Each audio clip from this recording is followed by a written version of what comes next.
வீடியோவில் fundamental டியூட்டிஸோட shortcut தான் பார்க்க போகிறோம். ஸோ நமக்கு வந்து ஏல இருந்து கே வரைக்கும் கொடுத்துருப்பாங்க இல்லையா? ஸோ ஏக்கு பார்த்தீங்க அப்படின்னா, இந்திய அரசியலமைப்பு சட்டத்தின்படி நடத்தல், தேசிய கொடி, தேசிய கீதத்தை மதித்து நடக்க வேண்டும். அப்போ ஏ அப்படிங்கிறது ஆந்தம் அப்படின்னு சொல்லி ஞாபகம் வச்சுக்கோங்க. ஓகேவா? National anthem.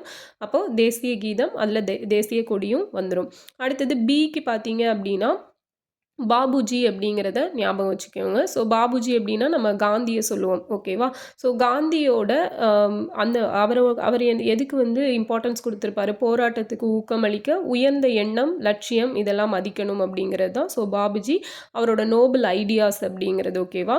அதெல்லாம் நம்ம மதிக்கணும். ஸோ சி பார்த்தீங்க அப்படின்னா சென்டர் அப்படிங்கிறது ஞாபகம் வச்சுக்கோங்க.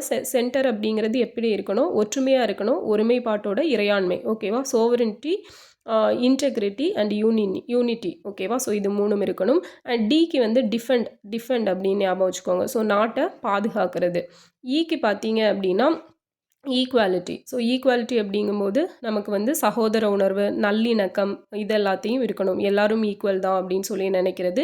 அண்ட் பெண்களோட கண்ணியத்தை குறைக்கின்ற செயலை விட்டொழித்தல், அதுவுமே ஈல தான் வரும். இது ரொம்ப இம்பார்ட்டண்டானது. ஓகேவா? அடுத்தது எஃப் பார்த்தீங்க அப்படின்னா ஃபோர்ட்ஸ் அப்படிங்கிறது ஞாபகம் வச்சுக்கோங்க. ஃபோர்ட்ஸ் அப்படின்னா கோட்டைகள். ஓகேவா?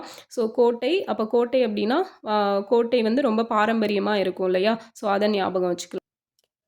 ஸோ இதில் ஜி பார்த்தீங்க அப்படின்னா நமக்கு க்ரீன்.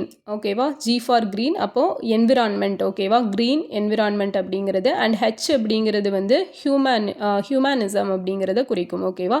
ஸோ ஹியூமனிசமில் மனிதநேயம் வரும், விஞ்ஞான நோக்கு, சீர்திருத்த எண்ணங்கள் இதெல்லாம். ஓகே. ஸோ ஐ அப்படிங்கிறது நம்ம வந்து ஒரு பழமொழி சொல்லுவாங்க, ஐ ஃபார் ஐ அப்படிங்கிறது. ஓகேவா? ஸோ இல்லைனா டிட் ஃபார் டேட், பழிக்கு பழி அப்படிங்கிறதுக்கு தான் சொல்லுவாங்க. ஸோ இதில் வந்து ஐ அப்படின்னா வன்முறையை கையாளுறது. ஓகேவா? இப்போ ஐ அப்படின்னா வயலன்ஸ் அப்படிங்கிறது ஞாபகம் இருக்கணும். ஜே அப்படின்னு பார்த்தீங்க அப்படின்னா இது வந்து ஜீனியஸ். ஜேக்கு ஜீனியஸ் ஞாபகம் வச்சுக்கோங்க. அப்போ திறமையை வளர்த்தல். ஓகேவா? ஸோ எல்லாத்துலேயுமே கீவேர்ட் மாதிரி தான். ஓகே.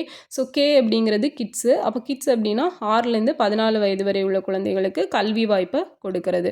ஓகேவா?